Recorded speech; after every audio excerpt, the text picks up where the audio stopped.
குறை தீர்க்கும் குரு பகவானே, குதூகலமான வாழ்வு தருவாய், கடனை அடைத்து கௌரவமாக வாழ வழிவகை செய்வாய் குரு பகவானே. நேயர்கள் எல்லாருக்கும் வணக்கம். இந்த வீடியோவில் மகா குரு பயிற்சி 2025 இதோட பலாபலன்கள் அப்படிங்கிறது தான் நம்ம பார்க்க போறோம். குரு பகவானோட பயிற்சி அப்படிங்கிறது மே மாசம் 14ஆம் தேதி நடக்குது. குரு பகவான் ரிஷபராசியிலேருந்து பயிற்சியாகி மிதுன ராசிக்கு போக போறாரு.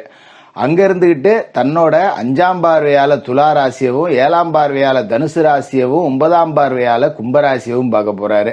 இதுல குரு பயிற்சிக்கு பிறகு வரக்கூடிய ராகு கேது பயிற்சியில ராகு கும்பராசிக்கு வரார். அப்படிங்கறதால குரு பார்வையில பட்டு ராகுவும் புனிதமடைகிறார். அப்படிங்கும் போது இந்த குரு பயிற்சியோட சேர்த்து ராகு கேதுவோட நன்மைகளும் உங்களை தேடி வரப்போகுது அப்படிங்கிறத தெளிவா நம்மளால சொல்ல முடியும். அந்த அடிப்படையில உங்களோட ராசிக்கு இந்த குரு பயிற்சி காலகட்டத்தில் குரு பகவானால என்ன நன்மைகள், அவரோட இடத்தால என்ன நன்மைகள், அவரோட பார்வையால என்ன நன்மைகள் அப்படிங்கிறத துல்லியமா கணிச்சு உங்களுக்கு கொடுக்கறேன். குரு பகவானோட ஆசி எல்லாருக்கும் கிடைக்கணும் அப்படின்னு என்னோட குருவையும் வேண்டிக்கிட்டு வீடியோக்குள்ள போவோம். கன்னிராசி நேயர்களே, உங்களுக்கு இந்த குரு பகவானோட பயிற்சி எப்படி இருக்கு அப்படின்னு பாத்தீங்கன்னா, இப்ப உங்களுக்கு கண்டச்சனியோட ஆதிக்கம் அப்படிங்கிறது இருக்கு. இது வரைக்கும் உங்களோட ராசிக்கு 9வது வீட்டுல இருந்த குரு பகவான் மே மாசம் 14ஆம் தேதி சித்திரைக்கு 31 விசுவாச வருஷத்துல உங்களோட ராசிக்கு 10வது வீட்டுக்கு வரார். குரு 10ல வரார். நல்லதா ஜோசியர கெட்டதா ஜோசியர அப்படின்னு கேட்டீங்கன்னா, 10ஆம் இடம் அப்படிங்கிறது குருவுக்கு ஒரு உருப்படாத இடம் அப்படின்னு கூட சொல்லி போடலாம். என்ன ஜோசியரை எடுத்த உடனே இப்படி மன உளைச்சல் ஆக்குறீங்க, நாங்க ஏற்கனவே மன உளைச்சல்ல தான் இருக்கோம், என்ன ஏதாவது நல்ல வார்த்தை சொல்ல மாட்டீங்களான்னு கேட்க வந்தா நீங்க நெகட்டிவா சொல்றீங்களே அப்படிங்கிற மாதிரி இருக்கும். முதல்ல ஒண்ணு புரிஞ்சுக்கணும், 10ல் குருனா பதவியில் மாற்றம். நல்ல மாற்றமா கெட்ட மாற்றமா அப்படின்னு பாத்தீங்கன்னா, உங்களுக்கு கண்டச்சனி இருக்கும்போது பெரும்பகுதி சுமாரான கெட்ட மாற்றமா தான் இருக்கும். அதுல எந்த மாற்று கருத்தும் இல்லை. சுயஜாதகத்துல குரு அமர்ந்த இடம், சுயஜாதகத்துல குருவுக்கு கிடைக்கக்கூடிய பார்வை, குருவுக்கு வீடு கொடுத்த கிரகம் உங்களோட லக்கணத்துக்கு எப்படி இருக்கு, என்ன தசாபுத்தி நடக்குது அப்படிங்கறதெல்லாம் கொஞ்சம் நாம துல்லியமா பார்த்தோம்னா ஓரளவுக்கு இதுல இருந்து நன்மைகள் அப்படிங்கறதையும் எதிர்பார்க்கலாம். இருந்தாலும் பொதுவான பலன் அப்படிங்கிறது 10ல இருக்க குருவால நல்லது எதுவும் செய்ய முடியாது. ஆனா குரு நின்ற இடம் பால் பார்க்கும் இடம் சிறப்பு அப்படின்னு சொல்லுவோம் இல்லையா. அந்த வகையில 10ஆம் இடத்துல குரு இருக்கிறதால தொழில் ரீதியா ஒரு மாற்றத்தை நீங்களா வர வச்சுக்கணும். 10ல் குரு பதவியில் மாற்றம், வேலையில் மாற்றம். அப்ப அந்த மாற்றத்தை நாமளா தேடிக்கிட்டோம்னு வச்சுங்களேன், பிரச்சனையே கொடுக்காது. அதனால கூடுமான வரைக்கும் இப்போ ஒரு தொழில் செய்யறீங்க அப்படின்னா அந்த தொழில் நிறுவனத்துல சின்ன சின்ன மாற்றங்களை செய்யலாம். இப்போ ஒரு கல்லாப்பட்டி இந்தாண்ட இருக்கு, எடுத்து இந்தாண்ட போடு.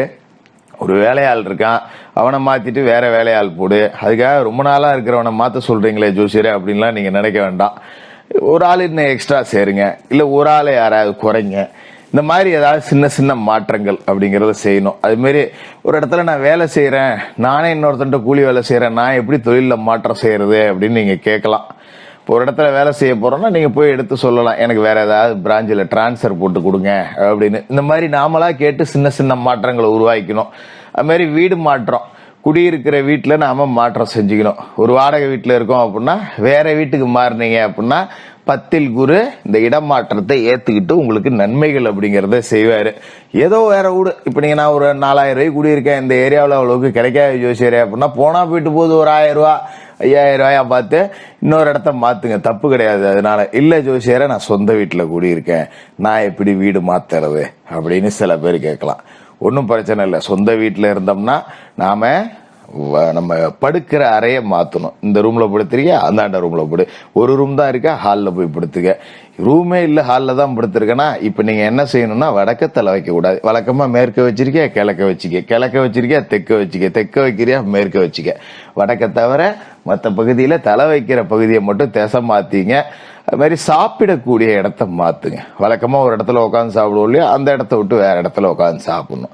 இந்த மாதிரி சின்ன சின்ன மாற்றங்கள் அப்படிங்கறத நாம வர வச்சுக்கிட்டோம் அப்படின்னா தேவையற்ற மாற்றங்கள், மாற்றங்களால வரக்கூடிய பாதிப்புகள், பின்னடைவுகள் அதுல இருந்து நாம தப்பிக்கலாம். அதனாலதான் சொல்றேன். அது மாதிரி தொழில் செஞ்சீங்க அப்படின்னா கூட ஒரு கொஞ்சம் சின்ன சின்ன மாற்றங்களை நீங்க செய்யணும் அப்படின்னு நான் ஏற்கனவே சொல்லியிருக்கேன். அதே மாதிரி செஞ்சீங்க. மற்றபடி குரு நின்ற இடம் தான் பால் பார்க்கும் இடம் சிறப்பு அப்படிங்கறதால குரு பார்வை அப்படிங்கிறது ரொம்ப முக்கியமா பார்க்கப்படணும் இந்த இடத்துல. அந்த வகையில குரு பார்வை எங்கெங்க விழுவுது அப்படின்னு பாத்தீங்கன்னா உங்களோட ராசியை பொறுத்த வரைக்கும் 2, 4, 6 இந்த 3 வீட்டுல விழுவுது. இதுல தனஸ்தானத்துல விழக்கூடிய குரு பார்வை அப்படிங்கிறது ரொம்ப சிறப்பு. ஏன்னா 2ஆம் இடம் அப்படிங்கிறது தனவாக்கு குடும்பஸ்தானம். மிக அற்புதமான ஒரு ஸ்தானத்துல குரு பகவானோட அருள் பார்வை அப்படிங்கிறது விழுவுது. அப்ப தனத்துக்கு பஞ்சம் இல்லை, பண வரத்துக்கு பஞ்சம் இல்லை. காசு பணம் அப்படிங்கிறது வந்துகிட்டே இருக்கும். 10 ரூபா நமக்கு தேவைன்னா 10 ரூபா நம்ம கிட்ட இருக்கும்டா. ஏதோ 10 ரூபா கடன் வாங்கி செலவு பண்ணணும்னு அவசியம் கிடையாது. இது இருந்துச்சு செலவு பண்ணேன், சேமிப்பு கரைஞ்சு போச்சு, மற்றபடி எனக்கு அதனால ஒன்றும் பெருசா நட்டம் கிடையாது. யார்ட்டையும் போய் நான் கை கட்டி நிக்கல, ஒரு நகை நட்டு அடவு வைக்கணும்னு அவசியம் கிடையாது, நல்லபடியா இருக்கேன். 10 ரூபா சம்பாதிச்சேன், 10 ரூபா செலவு பண்ணேன், என்ன மிச்சம் இல்லை அவ்வளவுதானே அப்படின்னு நினைச்சிட்டு போலாம். அந்த அளவுக்கு பண வரத்து அப்படிங்கிறது உங்களுக்கு இருக்கும். ஒரு 5000 ரூபாய் செலவு வருதுன்னா 5000 வரவு வரும். 10,000 வருது செலவு வருதா 10,000 வரவு வரும். அப்ப பணத்தை பத்தி நீங்க பெருசா கவலைப்பட தேவையில்லை.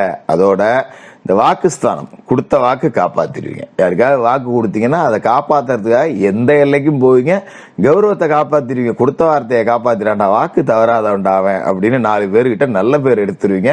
இது மாதிரி குடும்ப உறவுகள் அப்படிங்கிறது உங்களுக்கு முழுக்க முழுக்க ஆதரவாக தான் இருப்பாங்க. நமக்கு ஒரு கஷ்டம்னா கூட வீட்டை சுற்றி இருக்கக்கூடிய கணவன், மனைவி, தாய், தந்தை, பிள்ளைகள், சகோதர சகோதரிகள் எல்லாமே நமக்கு ஆதரவாக இருப்பாங்க. ஏதோ நல்லா தான் இருந்தால் நம்ம தம்பிக்கு ஒரு கஷ்டம், நம்ம வீட்டுக்காருக்கு ஒரு கஷ்டம், நம்மளால முடிஞ்சதை செய்வோன்னு நமக்கு உதவி செய்யறதுக்கு 4 பக்கத்துலேருந்து நேசக்கரம் அப்படிங்கிறது நீளும். அப்படிங்கிறதால குடும்பத்துல உங்களோட செல்வாக்குக்கு குறைவு இருக்காது, கவலைப்பட தேவை இல்லை. அது மாதிரி பேச்ச மூலதனமா கொண்டு தொழில் செய்யக்கூடியவர்களுக்கெல்லாம் நல்ல வாக்கு வன்மம் அப்படிங்கிறது இருக்கும், நல்லபடியா இருப்பீங்க, அதுல எந்த மாற்றமும் இல்லை. அது மாதிரி 4ஆம் இடத்துல குரு பார்வை விழுவது சுகஸ்தானம், மருத்துவ செலவுலாம் இருக்காது, கவலைப்பட தேவையில்லை. ஏதோ உடம்பு சரியா ஒரு 200, 300க்கு ஒரு ஊசியை போட்டோமா சரியா போகும், பெரிய அளவுல பாதிப்புகள் எதுவும் இருக்காது. ஏன்னா உங்களுக்கு கண்டச்சனியோட ஆதிக்கம் இருக்கிறதால தேக ஆரோக்கிய பிரச்சனைகள் வரலாம், ஆனா குரு பார்வை அதை சரி பண்ணுது. அது மாதிரி தாயார் வழியில சிலருக்கு சொத்து சேர்க்கை உண்டாகலாம், தாயார் ஏதாவது அப்பப்ப 10 ரூபா சிறுவாட்டு காசை எடுத்து கொடுத்து உதவலாம். இந்த மாதிரி தாய் வழி உறவுகளால தாயால 10 ரூபா வருமானம் அப்படிங்கிறது இருக்கு, கவலைப்பட தேவையில்லை. அது மாதிரி உங்களோட ராசிக்கு 6வது வீட்டுல குரு பார்வை விழுவுது. குரு பெயர்ச்சி நடந்த அடுத்த 4 நாள்ல ராகு 6ஆம் இடத்துக்கு வர போறார். கேது உங்களோட ராசியை விட்டு விலகி 12ஆம் இடத்துக்கு போக போறார். அப்ப சர்ப்பதோஷ பிடியிலிருந்து நீங்க வெளியில வரீங்க அப்படிங்கறதே ஒரு சிறப்பு தான். அந்த வகையில 6ஆம் இடத்துல ராகு ருணரோக சத்துருஸ்தானத்துக்கு வராரு. அவர் மேல குரு பார்வை பட்டு புனிதப்பட்டு போறார். அப்படிங்கறதால இந்த கடன், பகை, நோய், எதிரிகளால வரக்கூடிய தொல்லைகள் எதுவும் இருக்காது. கடன் இருந்தா அடைக்கலாம், நகை இருந்தா மீட்கலாம்.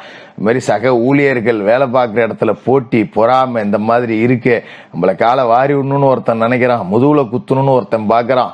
இப்படி இருந்தவங்களாம் தானா அழிஞ்சு போடுவாங்க. நம்மள அவங்கள பத்தியே கவலைப்படணும் அப்படின்னு அவசியமே கிடையாது. மாதிரி நோய் நொடி இருக்காது, பெரிய பாதிப்புகள் எதுவும் இருக்காது, நல்லாவே இருக்கும். அப்படி ஒரு அற்புதமான இடம் 6ஆம் இடத்துல குரு பார்வை விழுந்து அங்க ராகு பார்த்து புனிதப்பட போறது. கிட்டத்தட்ட இது ஒரு குரு சண்டால யோகம் அப்படின்னு இதை நாம சொல்லலாம். அந்த வகையில பல நன்மைகள் நடக்க போற ஒரு உன்னதமான காலகட்டமா இந்த குரு பகவானோட பயிற்சி காலகட்டம் இருக்கும். கண்டச்சனி இருக்கிறதே உங்களுக்கு தெரியாது அப்படிங்கிற அளவுக்கு நன்மைகள் அப்படிங்கிறதும் குரு பார்வையால இருக்கு. நான் ஏற்கனவே சொன்ன மாதிரி மாற்றங்கள் அப்படிங்கறத நீங்களா வர வச்சுக்கணும். தொழிலையோ வீட்லயோ சொன்ன மாதிரி ஏதாவது மாற்றங்கள் அப்படிங்கறத வர வச்சுக்கிங்க, பெரிய பாதிப்புகள் எதுவும் இருக்காது.